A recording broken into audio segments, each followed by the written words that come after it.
Magandang gabi.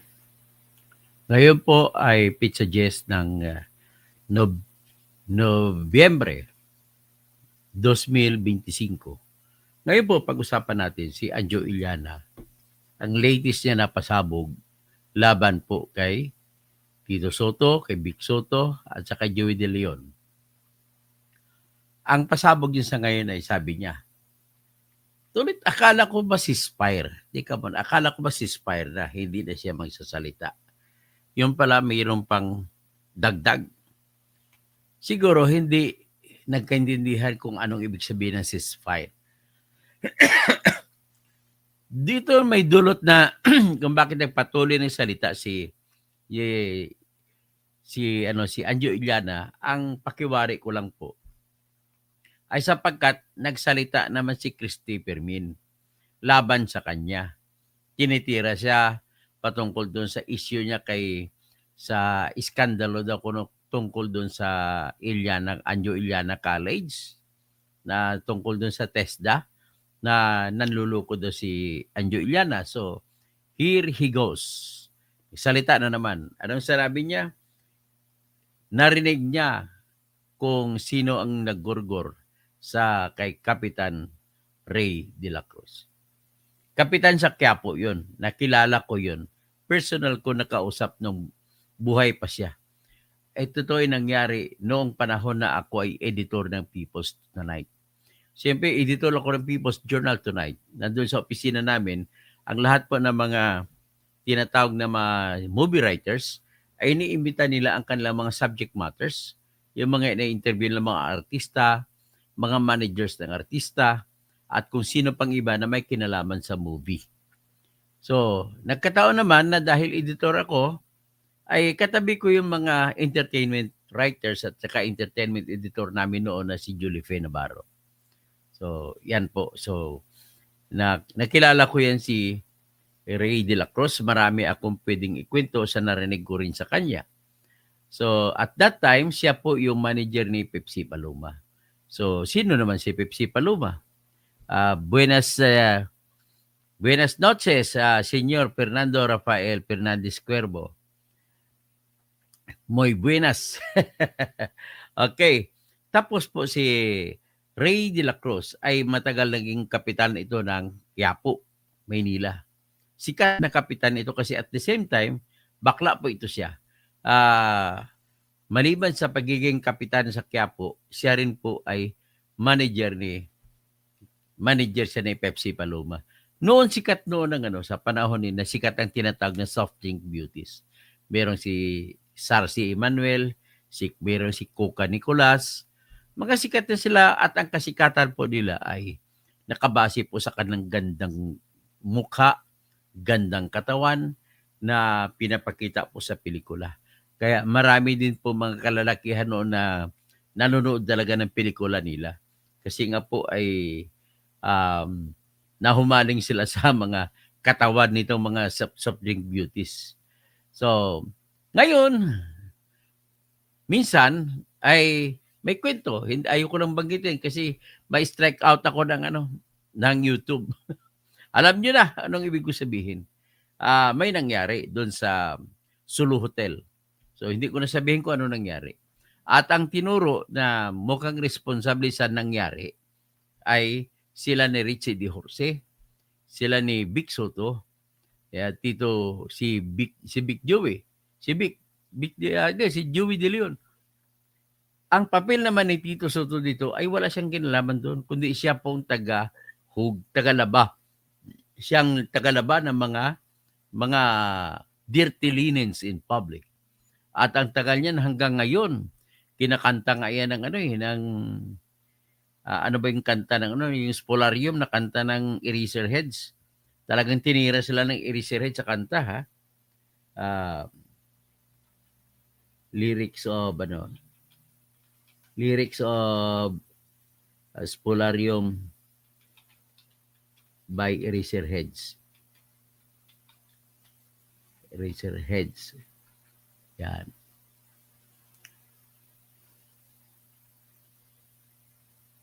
Sige, kunin natin ito. isa kasi sa sikat na banda, na local band, itong Eraserheads. Sayang at nagkahiwa-hiwalay sila. Ang Spolarium na titulo na yon na inawit ng Eraserheads ay isang awit na madalas nauugnay sa nostalgia, pagod at pagnanais na makalimot. Ang pamagat ay hango sa painting ni Juan Luna na nagpapakita ng trahedya at pagkatalo. Sumasalamin sa damdaming pagod na pagkadurog sa loob sa kanta at sa mga pahiwatig ng mga pag-inom, pag-usap at pagtatakbo. So, tingnan ko.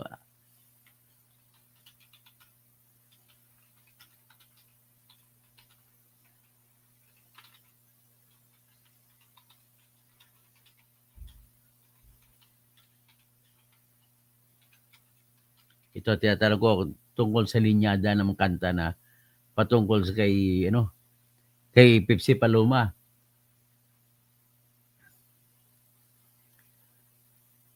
So anyway, ang naging kontrobersyal ito at tapos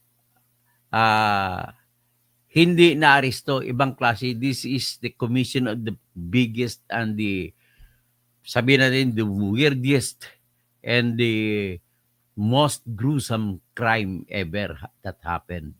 Pero hindi nahuli ang salarin. No, pinalabas na nagpagurgur siya sa sarili, pero I just don't know kung ano, kasi ang hirap ibabanggit dito sa YouTube. Ang YouTube kasi hinahabol ko, baka ibablock ako ng YouTube. So ngayon, at ito pa hanggang ngayon, hindi natutulog ang tawag ng konsensya. Hanggang sa ngayon. So kung matandaan ninyo, gumawa rin ng pelikula si Daryl Yap. At ang ginawa niyang pelikula na doon ay nagkaroon ng tinatawag na trailer. Naalala niyo yun? Tapos tinuturo si Vic Soto. Pero nagkaroon ng kasuhan ng libel o libelo at kinasuhan ni Vic Soto ng libel si Daryl Yap doon sa Muntinlupa RTC. Nakabinbin sa ngayon. Hindi natin alam kung ano nangyari kasi wala namang anunsyo ang magkabilang panig kung ano na nangyari doon sa kaso. Pero mayroon po akong prediction at base po ito sa aking karunungan bilang isang naging batikang abogado na kung ano ang mangyayari sa kasong ito. Sa totoong kwento ng buhay, ang problema lang dyan pag sa Muntinlupa, kilala ko dyan ang judge dyan, hindi ko na magitin kung sino yung judge, na talagang ay convicting judge yan. Pagdating sa libel, ginigilty niya lahat. Na may naging kaso ako dyan na libel na hawak ko, ginilty niya pero nag-file ako ng motion for reconsideration. Ang problema lang hanggang ngayon, pila na? 5 taon na. 5 taon na nakalipas. No, wala pang pandemic. Ay na-file ko ng motion for reconsideration pero wala pa ring decision yung judge na yun. Hindi ko babanggitin ang pangalan ng judge. Nevertheless, without mentioning the name of the judge, I dare say na mali po ang decision ng judge. So despite that mali, hayaan lang muna natin. So ngayon, napipredict ko po, pag doon sa judge na yun, hindi ko lang babagitin ang branch, ay talaga makukonvict dyan si Daryl Yap. Pero pagdating sa apila, pagdating sa Supreme Court, ay sigurado ako na mananalo dyan si Daryl Yap. Kasi nakita ko naman ang lahat presentation hindi naman yun paninirang, kundi talagang kasama yun sa may sensibility. Kumbaga, public interest din po yun ng tao na hanggang ngayon nagtatanong, ano ba talaga kuya? Ano ba talaga nangyari kay Pepsi Paloma?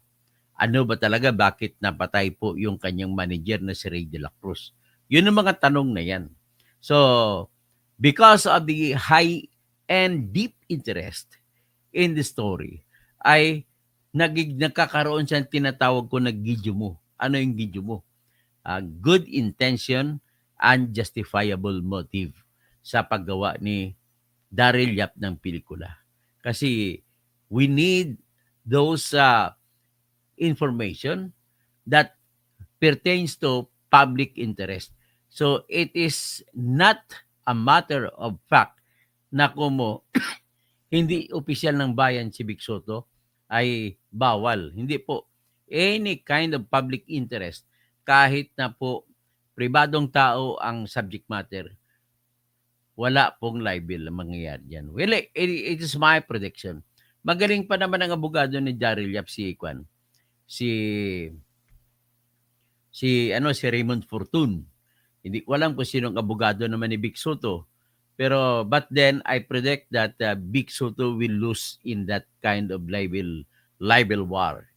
At cyber libel sa Muntinlupa Regional Trial Court. But nevertheless, without mentioning what really happened, ang aking puntos dito is nagpapatuloy na nagdadagdag ng sabihin na natin ng ng panggatong, ginagatungan palalo ngayon ito ni Anjo Iliana na tinitira si Tito Soto. So pakinggan natin po yung sinabi ni Anjo Iliana. Iyan po ang leksyon sa buhay po rito na makukuha. Kahit anong pong tago, basta pagdating sa mga ganon, konsensya ng bayan, ay dadalhin mo po yun hanggat sa iyong hukay. Ganon po mangyayari dyan. So let us present now Mr. Anjo Iliana. Ngayon, i-discuss ko mamaya kung may libel si Anjo Iliana dito. Kasi binablog din ito ng ibang lawyer na vlogger na maaring makasawang ng libel si Anjo Iliana. Wala akong alam kung sino ang kung meron man na kung meron man na nagplano kay Pepsi Paloma, wala akong alam. Wala akong alam. Pero narinig ko kung sino ang pumatay kay Barangay Captain Ray de la Cruz. Ayan, Manager ni Pepsi Paloma. Oo. Kaya siguro mag-iiwan na lang ako ng video. Anong ganap sa mundo ng showbiz? Muling nag-viral online ang dating Eat Bulaga host na si Anjo Iliana matapos maglabas ng panibagong serye ng pahayag sa social media kung saan binanggit niya umano ang pagkakaroon ng sindikato sa loob ng noontime show. Sige, at least yan lang naman ang ang ikan ko. Tapos dadalhin ko kayo sa ibang mga akala ko ceasefire. Pero paano mag-ceasefire? Patuloy-tuloy salita ni Anjo Iliana. Tapos iyon pala nakuha ko na galit siya kay Tito Soto sapagkat hindi tinulungan ni Tito Soto si Anjo Iliana nung binibira ni Rapi Tulfo si Anjo Iliana. Pakitingnan natin ito. Yung interview na ito. Sa inyo ang pinag-uusapan at kung hindi pa issue yan, edi gawa natin ang issue. Dahil dito, the issue is you! Yes, may pumapalapot na sa inyo. Takot na sa'yo eh. Oo, subukan nyo lang. Charota. Oo, ay ito ang ating guest, nakakaloka, controversial na controversial. Oo, mula nung siya ay nag-Facebook live, ayan, dinudukot na ang kanyang live. TikTok. Sa TikTok ba? Oo, sa TikTok. TikTok, Diyos ko nakakaloka. Kaya pala kung ano-ano yung mga ginagawa niyang effects. May matanda na siya habang nagsasalita. At ito, Diyos ko. Na-enjoy niya eh. Oo. At 41 years na siya sa showbiz. Oo. Actor, comedian, TV host, politician, lahat na. Pinasok na niya. Diyos ko, ang keps mo na lang ang hindi pa. Hoy, Ah. isa yan sa dahilan kung ba't ako bakla. Si Anjo. Oo. Oh my God. Ba, Mga Ilgana, brad. Okay. Oo. Ang nag-iisang Anjo Iliana. Yes, thank you. Magsalita ka Thank you na. at magandang araw. Alam mo, tawan-tawa ako sa boses mo. Bakit? May iba eh. Alam mo, baka sa susunod na ibang show mo, baka si Leo Martinez na. Yung Batanggenyo, gaya yung mga, magandang, hello. Ganun. Pag lang ako, kung mahusay ang pagkalap at pagsinap ng ebidensya, baklang baklang Baklang, sok. okay. Anyway, Diyos ko, ang tagal na pala ni Anjo, no? Pero matagal din siya sa Itbulaga. Yes, from 19... Pero bago yan, bakit ka controversial ngayon, Anjo? Ano ang pinagsasabi mo? unang tanong. Sumakit ang ulo ng mga fans. Binanatan nga ako ni Christy. Oh my God, ano sinabi sa'yo? Hindi ko pa napapanood. Pero ano bang tanong mo? Kasi masyadong... Hindi nga. Marami akong bashers ngayon, mga 1 million. Oo nga. Tapos So- mga 990,000 lang yung mga kakampi ko. Oh. Hindi nga, kasi nga syempre, parang bitter ka daw dahil ang dami mong sinasabi against Itbulaga, may mga nire-reveal Hindi, ka pa. Ano ba yan? Kailangan natin kasi mag-rewind. O, paano? Mag-rewind tayo nung naghiwalay ang Tape Incorporated O, at ang Itbulaga. o. Alam mo yun, di ba? Yung mga panahon na yan. O, sige, Wala, makikinig lang kami. wala na kasi ako noon. Hmm. So, bago sila naghiwalay, mayroon akong movie noon. Siyempre, pag may mga reporters, di ba, may question. Oo. Mainit na mainit noon na parang aalis yung TVJ o tatanggalin yata yung TVJ sa Itbulaga. Di ba lumabas yun dati? Oo. May mga ganon. Mhm. Nagkataon naman na may press ko noon. So, siyempre, nagtanong sa akin. Ang isang tanong sa akin, sino ba ang may-ari ng Itbulaga? O, siyempre, si dating Dabarkads, na 20 years ako doon, ang alam ko, ang may-ari si Alosos. Di ba? Si Halosos. Siya may-ari ng tape. At overall, sabi ko, ang may-ari po nito si Halosos. Not knowing na magkakaroon ng breakup. So, ang nangyari no, nung nagkaroon na ng breakup, splice ba tawag doon? Yung ginagamit ulit? Ginagamit yung Yung mga old videos? Yung old videos na nakuha sa akin. Okay. Kahit months yun, ginagamit. Kasi ang issue nun, kanino ba mapupunta ang title ng Itbulaga? Okay. Di ba? Tsaka yung team song. O, dahil Ganun, napunta sa ganun, korte ganun. yan, di ba? Napunta sa korte. So, Oh. so ginagamit, ini-splice ako. Ang sinasabi, ako ang nagsabi na, hindi, sa ano yan? Kay Mr. Halusos yan. So anyway, nagamit. So marami ang fans ng Itbulaga nagagalit sa akin. Traidor, walang utang na loob, ganyan-ganyan. Bashers ba? Bashers. Ako naman, dahil naintindihan ko naman yung sitwasyon, I kept quiet. Tinanggap ko na ng lahat ng bato. Oo. Ngayon, lately, ito na, fast forward na tayo. Isa kasi ako sa naapektuhan dito sa nangyaring nakawan. Mhm. Okay lang bang pag-usapan ng politika? Okay.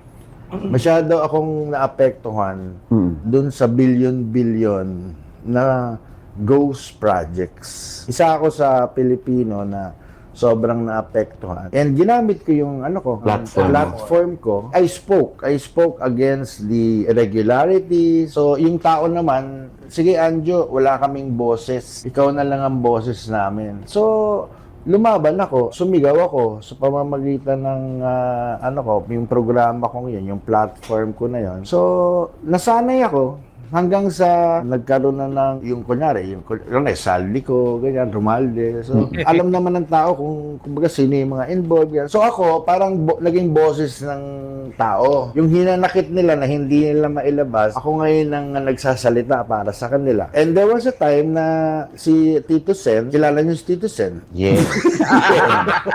Yes. Sasampalin ko si Anjo. Sino ba hindi nakakilala kay Tito Sen?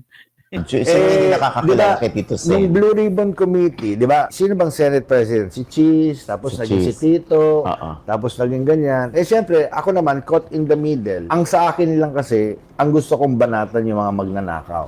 Okay. Klaro yon. Gusto ko lang kampihan yung mga naaapi, yung pakiramdam nila. Katulad yung mga classroom na nawawala, yung mga flood control na binabahay. Marami kasi akong sumbong dun sa programa ko. Kaya dun ako kumakampi, yung mga hindi makapagsalita. Ngayon, syempre, si Tito Sen is identified sa gobyerno ngayon. Naka-align kasi siya sa presidente. Kasi ako, ang kinakampihan ko yung tao. Yung kinakampihan kong tao, galit sa present na situation ng gobyerno. Hindi sila happy kasi ang daming nakawan. So, nandun ako sa tao. So, medyo hindi kami magkakampi dito ni Tito Sen. Ngayon, dumating sa point na nagkaroon kami ng Ay, Tito Sen, kakampi mo palang kawatan eh. Kaya binibira ni Anjo kasi kakampi mo kawatan. Siya naman, kakampi sa mga ninakawan. katulad na pagising ko kanina umaga, ang dami kong bash. Tapos kami lang ni Tito Sen yung nandun. So, medyo nainis ako. sabi ko, si Tito Sento, binabanatan ako. Kasi there was a time pala last week na nanawagan ako because of the comments na, di ba nangako si Tito Sen na yung sweldo Sweldo niya, niya, ibigay ibigay. niya sa mahihirap na Oo. hindi kaya mag-aral. Oh. Eh, may mga ano sa akin, baka daw pwede kong manawagan. Mahilig kasi ako manawagan sa show ko. So, nanawagan ako. Wala naman akong sinabing masama. Ang hiningi ko lang, baka pwede daw pong resibo, ganyan. So, anyway, mula nun, parang marami na ang kumbagat, oy, nag-aaway yung dating parehong magkaibigan sa 8 Bulaga. So, anyway, kanina, medyo nainis ako kasi puro below the belt yung banat sa akin. Tapos kami lang ni Tito nandun. Eh, bagong gising ako, nainis ako. So, medyo nagalit ako. Oh. O di, nanakot ako. Papasok pa na ako. Ano sinabi mo? Sabi ko, Tito Sen, pag hindi ka tumigil, ilalabas ko lahat ng chicks mo. Sinabi mo? Ilabas mo na. Oh? Alam mo ba't ko sinabi yun? Oh. Hindi naman totoo kasi. Ah. Umaga nang bablap ako. Pero, mo lang yon? Hindi, galit ako. Pero ibig sabihin, Joke? baka isipin niya, baka may alam to si Anjo sa akin na. Oh. Ang sa akin, ang point ko, wag mo akong banatan. Kasi, Ano bang hindi- banat sa'yo? iba-iba na, wag, Siyang bumabanat So, sa'yo? Hindi, kami lang- naniwala ka ba, bluff lang ba yun? Hindi po yun bluff. Kung ako, talagang totoo yun. So sabihin mo ganun, magbablap ka lang. That is, with your respect to you, Anjo, that makes you more disrespectful from me. Anyway, let us talk about kung may libel o wala. So, campaign manager doon ni PG na nag-try doon sa kanya, pumanig kay GMA. So, Yulig, no. So, Marie Rose, sabi mo si Saldico, titirahin natin si Saldico mamaya, ha? Anjo, may gumagapang na sa kamara ng clearance si Saldico, Pit. Magiging bala yan. Okay. So, anyway po. So, kung ganun po, anong pwede bang kasuhan ni Vic Soto, ni Tito Soto si Anjo Iliana ng cyber libel? Kung ang tanong mo ganun pwede kasuhan, sagot ko, pwede kung gustuhin niya. Pero ang tanong, mananalo ba? Yun ang, kung mananalo ba. So, ang sasagutin ko, hindi po mananalo si Tito Soto. Bagkos, kasi bakit? Sinabi lang may chicks. Hindi naman binanggit ang pangalan. Hindi naman binanggit kung saan. Sinabi lang may address. At saka, sorry. At saka, expected naman yan sa mga kritisismo sa bilang, hindi lang po siya popular person. Siya po ay public officer pa bilang senador. So, that makes him, ang problema niya that makes him vulnerable sa mga criticisms. So, whatever it is, kahit sabihin natin chicks, kailangan din sa trabaho ng ni Tito Soto bilang opisyal ay pakita niya na wala siyang chicks kasi pag sinabi mong chicks, pwede mong sabihin niya, personal ko na yan, privado ko na. Hindi po. Kasi pag may chicks ka, lahat po na mga lalaki na mga opisyal ng bayan na may chicks ay nagnanakaw para ibigay sa chicks. Ganon din ang mga lahat ng babae na opisyal ng bayan para ibigay niya sa boyfriend niya o sa boylet niya ay susumikap din na magnanakaw kasi siyempre ibibigay niya rin sa kanyang boylet. So ganon yan. Kung mga ganon, may kilala nga ako na babae dyan eh. Ang taas ng rangko dyan. Pero binanggit sa akin nung personal na nagbigay ng lalaki sa kanya. Babae yun ha. Yung lalaki mismo na nagbanggit sa akin, nagkwento sa akin, siya mismo ang nagbugaw, kumuha ng gwapong lalaki na bata pa at ibinigay doon sa matrona na yon na opisyal ng bayan. Ay, hindi ko na banggitin kung sino kasi nakakahiya naman sa kanya. But then, that is a proof na lalaki man o babae ang merong mga kabit-kabit ay lahat po nangangailangan ng pera para ma-maintain ang kabit. Yung lalaki naman na kinuha ay pumayag dahil may bayad sa kanya 200,000 pesos. Isang putok lang. Wala nang pangalawang round, isang round lang. Yan po ang alam ko, personal ko pong alam yon. Pero hindi ko po babanggitin ang pangalan kung sino man yung babaeng opisyal ng bayan. At kung sino din ang lalaking yon na nagbubugaw, hindi ko rin babanggitin ang pangalan. What is important is wala naman akong natamaan kasi wala akong pinangalanan. But then with respect to Anjo Iliana, mananalog ba ang kaso na libel ni Tito Soto? Hindi po mananalo kasi una po, opisyal siya ng bayan at expected naman ang lahat po ng klase ng kritisismo sa kanya kahit personal o kahit hindi personal. So, with that, hanggang dyan lang muna tayo, 25 minutes. Tapos ulitin ko lang, ang naging topic natin ngayon, inulit ni Anjo Iliana na narinig niya kung sino ang pumatay kay Ray de la Cruz. Si Ray de la Cruz po ay kapitan sa isang barangay dyan sa Quiapo, Maynila. At siya po ay, nung buhay pa si Pepsi Paloma, ay siya po ang manager ni Pepsi Paloma. Nakasabayan ng kasikatan ng mga soft drink beauties noong araw. Okay, hanggang dyan na muna at gagawa pa ako ng bagong live.